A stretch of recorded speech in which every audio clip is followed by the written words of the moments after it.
Sobre la roca de la izquierda evoluciona una gran serpiente. Este cuadro recuerda algo de la edad desamparada y de la mano del anciano. Admirable temblor del tiempo. Con frecuencia, los hombres de genio han anunciado su fin con obras maestras. Es su alma que se vuela. Chateaubriand. Estos 4 cuadros tienen, por pocos milímetros, casi el mismo tamaño, 1,18 m por 1,60 m. Forman una serie conocida bajo el título Las 4 Estaciones. Encargados por el duque de Richelieu, sobrino nieto del cardenal, fueron pintados en Roma por Nicolas Poussin entre 1660 y 1664. La llegada de las 4 estaciones a París a fines de 1664 es un suceso. Son convocados todos los conocedores de pintura. Un año más tarde, el duque pierde sus cuadros jugando el juego de pelota con el joven rey Luis XIV. 25 telas, 13 de Poussin, entre las cuales están las 4 estaciones, se tornan posesiones reales. Ellas entrarán en las colecciones nacionales a la fundación del Museo del Louvre en 1793. De origen normando, Poussin llegó a Roma en 1624 a la edad de 30 años. Muy rápido llegó a ser un pintor muy apreciado y al mismo tiempo muy discutido.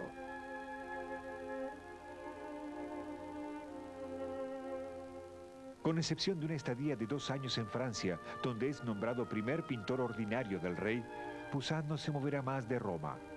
Lleva una vida regular y enteramente consagrada al trabajo, a pesar de una enfermedad nerviosa. El cuerpo y los miembros del pintor son afectados por temblores.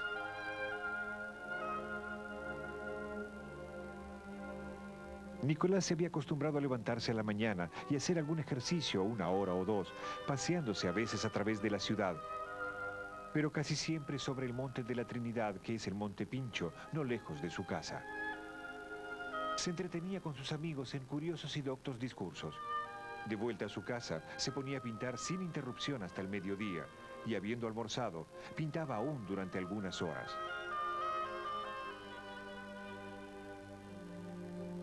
A la noche salía nuevamente y se paseaba al pie de la colina, sobre la plaza.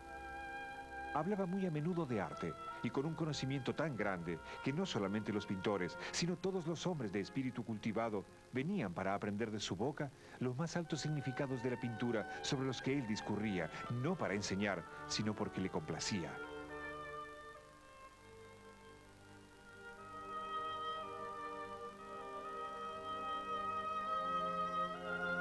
Para pintar las grandes escenas históricas o mitológicas que reunían a muchos personajes, hubiera sido difícil movilizar a un número importante de modelos. Los pintores de las generaciones precedentes, Tiziano, Tintoretto o el Greco, se servían con frecuencia de modelos esculpidos. Muchos testigos cuentan que Poussin modelaba a la cera personajes de unos 20 centímetros de altura.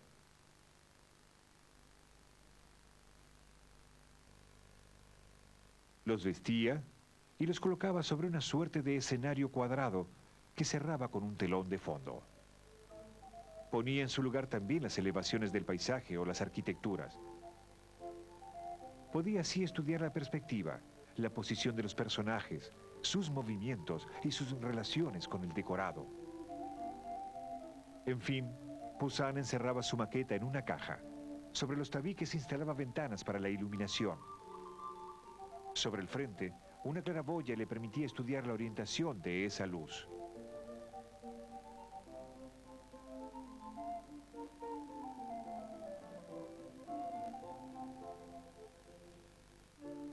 Entonces hacía series de croquis. No subsiste ningún dibujo preparatorio de las 4 estaciones.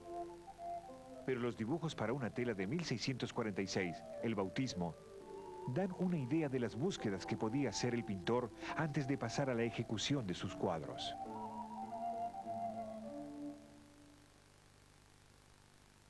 En sus composiciones anteriores, Poussin había utilizado los principios de la sección de oro y de los sistemas de perspectivas.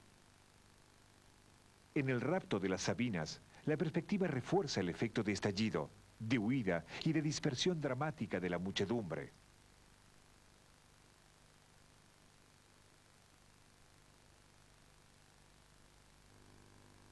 En las 4 estaciones, las montañas lejanas sirven de apoyo a perspectivas huidizas que surcan profundamente el paisaje.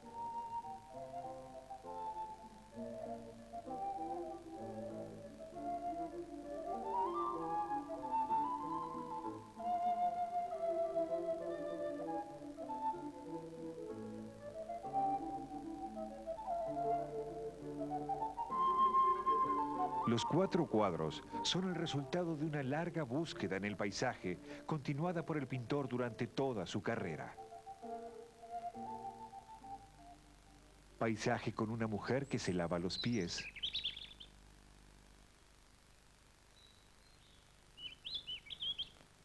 Paisaje con Orfeo y Eurídice.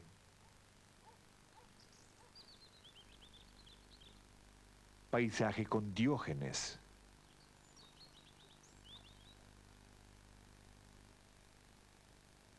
Paisaje con un hombre mordido por una serpiente. Paisaje con Diana y Orión.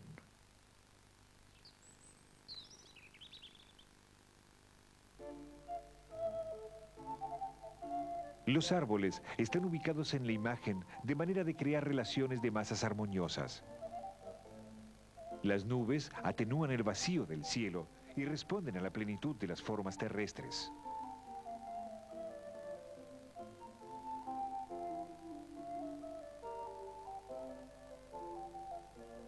Las rocas bordean el marco como bastidores de teatro.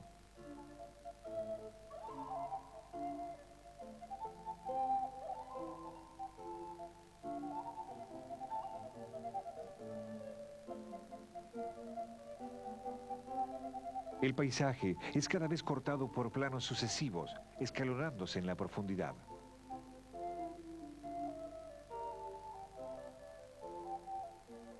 Todas estas pantallas empujan a los personajes hacia la parte delantera de la escena, en el tercio inferior del cuadro.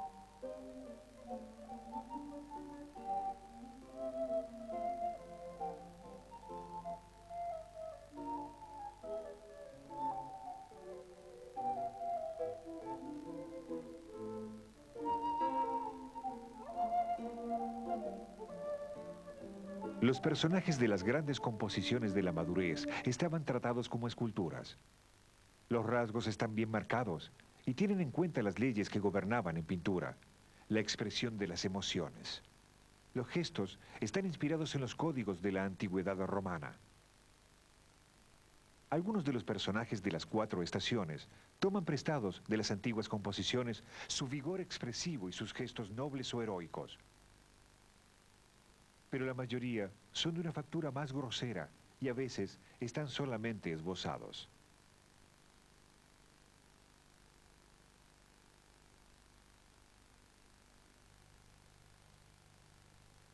Poussin preparaba sus telas con ayuda de una cola resinosa sobre la que pasaba después una capa de ocre rojizo, la imprimatura.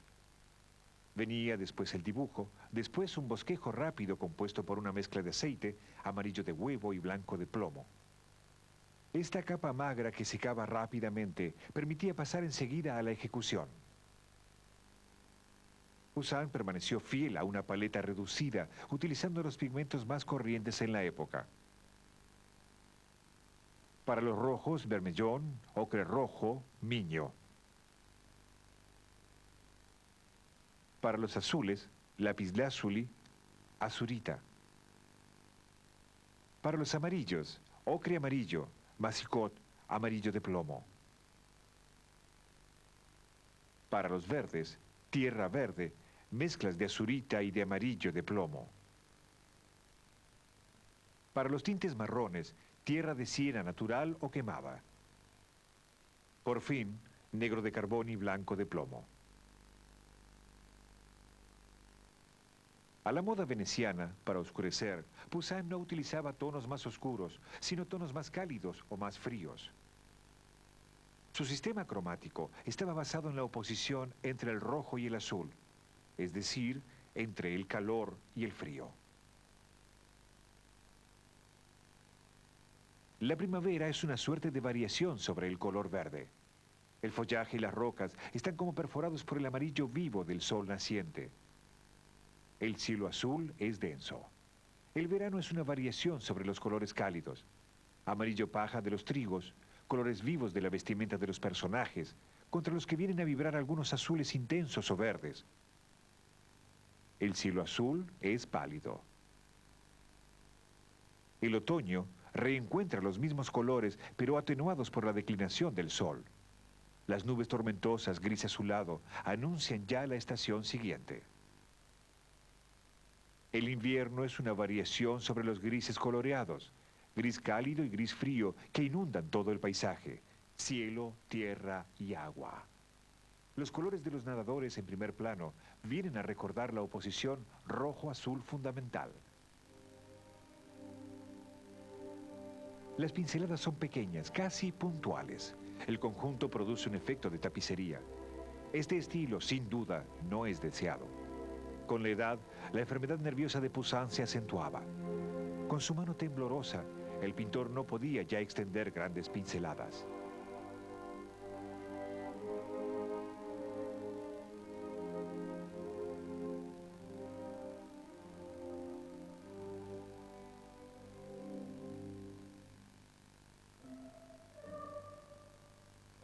Poussin había leído mucho y estaba impregnado de cultura clásica. Se documentaba sobre los temas que abordaba. Así, cada estación es ilustrada por una historia. Con sus praderas florecidas, sus frescas sombras, sus cascadas, sus aves, sus lejanías bañadas en una dulce luz, el primer paisaje es el del paraíso terrestre. Y la pareja desnuda son Adán y Eva al pie del árbol del conocimiento. Dios Padre está en trance de expresar la prohibición y subraya sus palabras con el gesto. Pero el gesto de Eva le responde. Ella muestra a Adán el fruto prohibido y se apresta a desobedecer. El cuadro ilustra el primer libro de la Biblia, el Génesis. Y Poussin retoma con mucha más sencillez la imagen que había pintado Miguel Ángel para el cielo raso de la Capilla Sixtina.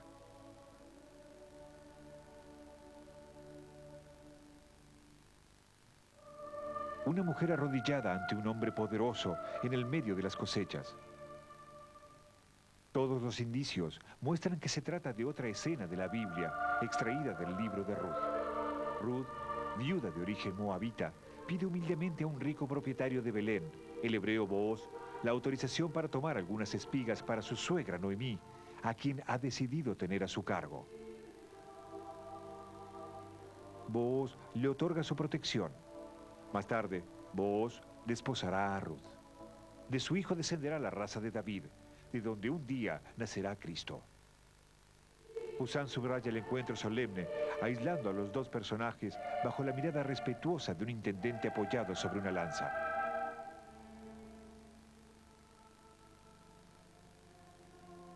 Dos hombres cargados con un racimo gigante y granadas parecen alejarse rápidamente.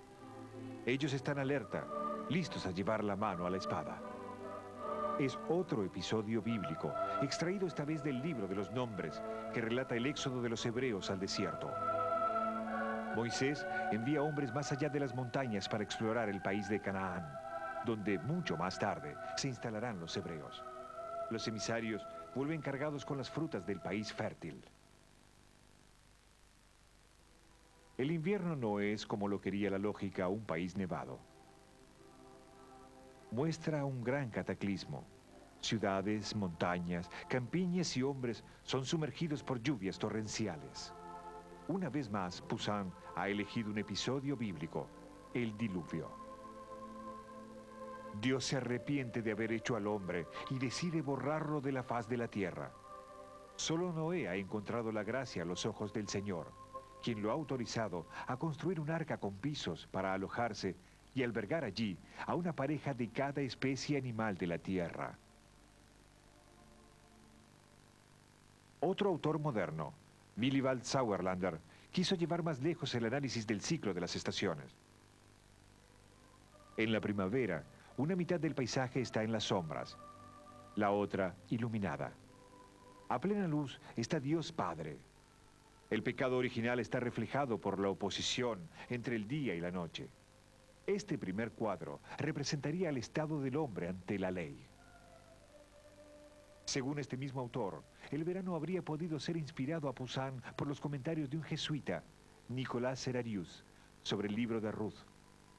La alianza de Booz con Ruth anuncia el matrimonio místico de Cristo y la Iglesia. El árbol mismo evocaría la raza de David. Las espigas de trigo o las hogazas que se aprestan a distribuir para la comida de los cosechadores repiten el tema del pan, que es el símbolo del cuerpo de Cristo. Igualmente, en el otoño, el racimo gigante transportado por los enviados de Moisés sería a la vez Cristo colgado en su cruz y el anuncio del vino, símbolo de la sangre de Cristo. La mujer sobre la escalera sería nuevamente la iglesia, esposa de Cristo, que recoge los frutos del árbol de la vida. Mientras que la mujer que se aleja podría ser una alegoría de la sinagoga. El velo que pende de su cesta le oculta el árbol de la vida. Tal vez habría otra alusión aún. La oposición marcada entre el árbol fecundo cargado de frutos, la iglesia, y el árbol estéril, la sinagoga. El diluvio, en fin, podría ser interpretado, siempre según el mismo autor, como una prefiguración del juicio final. También se encuentran aquí elementos inspirados por el fresco de Miguel Ángel en la Capilla Sixtina, pero tratados de manera mucho más sobria.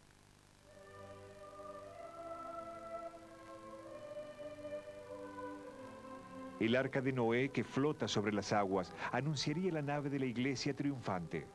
Los personajes del primer plano representarían a los heréticos que creen por un instante encontrar la salvación por sí mismos.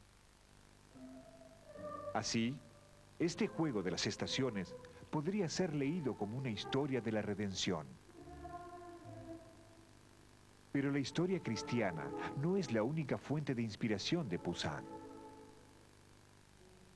La primavera es, al mismo tiempo, el alba de la humanidad. Es el amanecer del día, colocado bajo el signo de Apolo, el dios solar, el fuego. El verano es la madurez del hombre. Es la tierra. Es la hora del mediodía, la de las cosechas colocadas bajo el signo de la diosa Ceres. Ruth, en la iconografía cristiana, toma a menudo los atributos de la diosa griega. Aficionado a las antigüedades de la Roma del siglo XVII, de grandes búsquedas arqueológicas, Poussin está atento a la veracidad. Preconiza el conocimiento de las costumbres, de las armas, de los hábitos y, se entiende, de los ropajes. Las vestimentas a la antigua dominan. El verano es un paisaje virgiliano. El grupo de los 5 caballos está inspirado en un bajorrelieve del arco de Tito sobre el foro romano. El otoño es también el otoño de la vida, el comienzo de la declinación, y la hora elegida es la del fin de la tarde. La vendimia está colocada bajo el signo de Baco, dios del vino y de la ebriedad. El invierno es el fin de la vida. La hora es la de la puesta del sol. La furia desencadenada de las aguas está marcada por Plutón, dios de los infiernos, de los que la serpiente es también una de las representantes. Así, las 4 estaciones, las 4 partes del día, las 4 fases de la redención, las 4 edades de la vida, los 4 elementos. Todos estos temas están ligados a su vez a 4 episodios bíblicos y a 4 dioses antiguos y se recombinan en la idea del retorno cíclico. Poussin era adepto a la teoría de las modas musicales y arquitectónicas que provenían de la tradición griega pitagórica. Un tema debía estar bajo la dominante de una moda, y en una serie debía hacerse alternar los tiempos fuertes y los tiempos débiles. En las estaciones, la primavera y el otoño comportan pocos personajes, mientras que el verano y el invierno muestran muchos.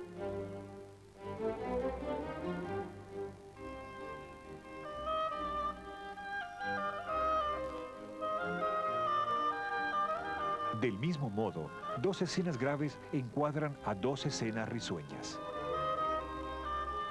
Este modo de organizar una serie, modulando elementos de la decoración, personajes, temas y símbolos, hace, en efecto, pensar en la música. Y esta forma en 4 movimientos, característica del clasicismo musical, anuncia la sonata o la sinfonía que harán su aparición poco después de Poussin. Tal organización de las imágenes podría parecer muy culta. No obstante, ella escapa a todo intelectualismo. Es que Poussin se aplica, sobre todo, a hacer sensible su composición. El paisaje hace más a la emoción, a la meditación, más aún que la historia ilustrada por el cuadro.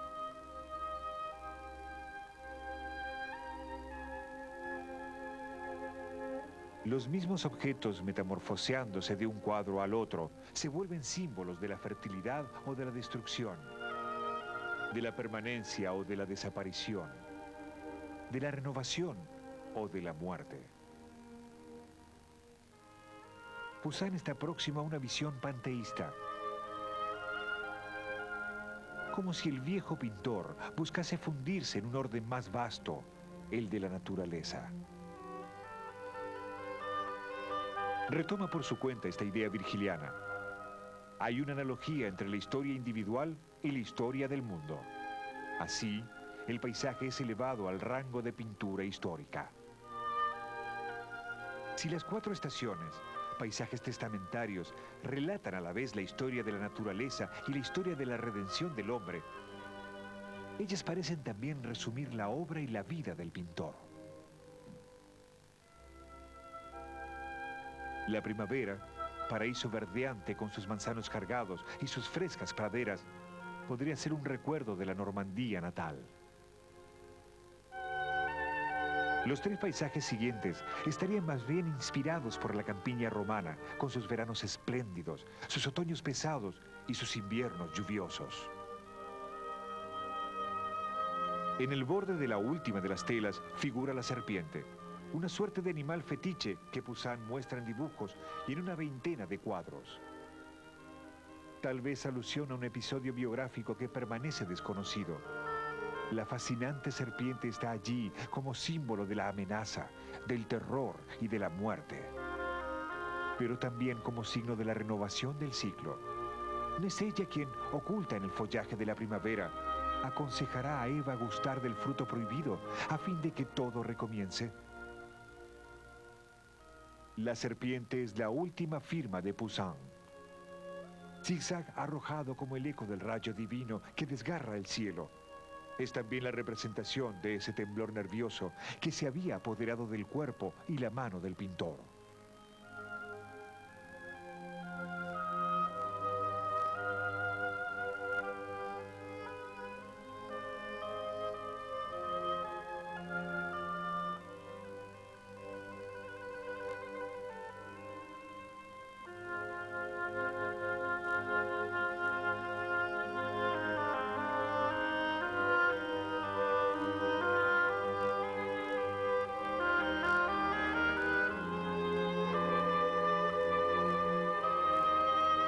No paso ningún día sin dolor y el temblor de mis miembros aumenta como los años. Al partir me vi obligado a abandonar toda labor y a guardar los colores y los pinceles. Si vivo este otoño, espero retomarlos.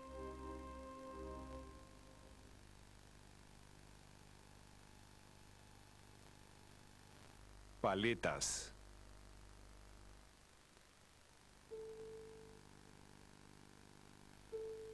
Los Teatros del Sol.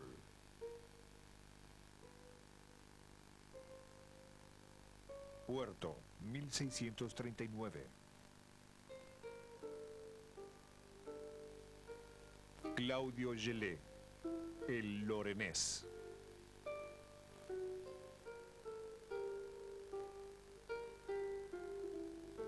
Museo del Louvre, París.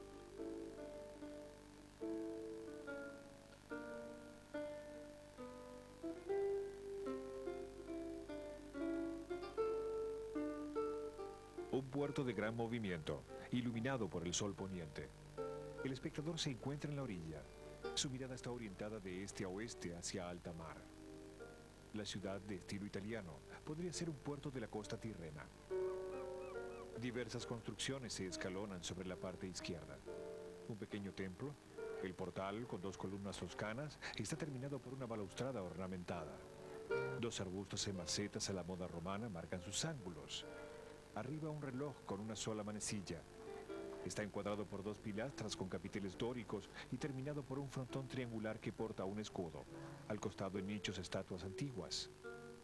En segundo plano, una gran villa renacentista apoyada sobre cimientos de gruesa mampostería en relieve. Se accede a ella por 2 escaleras de doble tramo. Una terraza con arbustos se extiende delante de la fachada, que mira hacia el mar. La construcción está terminada por 4 torres de ángulos bordeados de balaustradas y caladas en sus 4 costados por vanos con ojivas redondas. En el plano posterior, otras arquitecturas, un faro, una torre cuadrada. En el lado opuesto, un fortín redondo cerrado por una muralla cuadrada y almenada. El puerto está bordeado por muelles de grandes escalones y en primer plano por una playa plana en la que afloran algunas rocas y donde se distinguen guijarros, conchillas, planchas de madera y otros restos.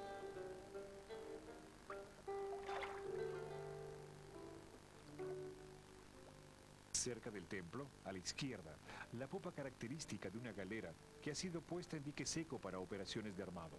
Al lado, el armazón de una barca en curso de construcción. En una dársena estrecha situada entre los muelles que bordean el templo y la ciudad, 2 navíos están amarrados. Varias tartanas de un mástil y vela latina están reunidos al pie de la villa. 2 navíos están fondeados en los pasajes. A la derecha, al abrigo del fortín, un gran estanque muestra una hilera de otras tartanas. Muy cerca de la playa, 2 grandes navíos están fondeados. Están borda a borda, pies contra cabeza. Gavieros que maniobran en las arboladuras terminan de atar las velas. La proa del primer navío está adornada por una cabeza de dragón. Los pabellones de la Orden de Malta flotan en el palo del Bauprés y en el palo de Mesana. En lugar del nombre y el emblema habituales, la proa del segundo navío no porta más que un escudo con 3 flores de lis, idéntico a aquel que se puede ver en el frontón del templo. Sobre el pabellón que flota en su palo de mesana y en su mástil principal, nuevamente las 3 flores de lis.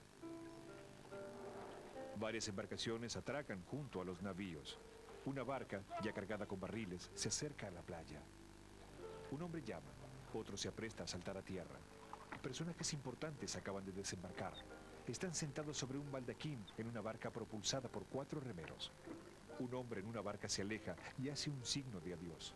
Por todas partes, alrededor del puerto, hay personajes que deambulan, se reúnen, conversan. Sentados sobre baúles, 2 mujeres, un hombre y un niño. El hombre toca el laúd. A sus pies, garrafas, otro laúd, una guitarra. Un poco más lejos, 3 personajes. Un hombre que alza su sombrero, otros 2 que están intercambiando una pipa. Uno porta una espada, señal de nobleza. El otro, un traje oriental. Un grupo más importante está compuesto de 7 personas. 2 rústicos están en tren de pelea, mientras que un tercero llama por ayuda. 2 caballeros usando sombrero, botas, capa y espada se aprestan a separarlos. Uno, que porta un jubón bordado, anteojos y bigotes rizados, hace una señal con la mano. El otro está por sacar su espada. Detrás de ellos, un hombre sostiene una varilla, con ayuda de la cual parece dar órdenes a los marineros. Se protege los ojos del sol con su sombrero. Delante de él, otro hombre, sentado de cara al sol poniente, se vuelve al ruido de la pelea. En fin, sentados un poco aparte sobre una barca dada vuelta, 2 dibujantes están observando todo el paisaje. El cuadro está firmado sobre el costado de un tonel. Claudio Inveni, Roma, 1639. Además de unos 300 cuadros de Claudio que subsisten, se conocen de él más de 1200 dibujos, ya sea de esbozos rápidos, ya sea de estudios de árboles, de animales o de paisajes, o dibujos relacionados con cuadros precisos. Ciertos dibujos parecen ser composiciones totalmente aparte. En ellos se utilizan técnicas muy diversas. pluma y aguada marrón. Pluma y aguada marrón con realces de blanco.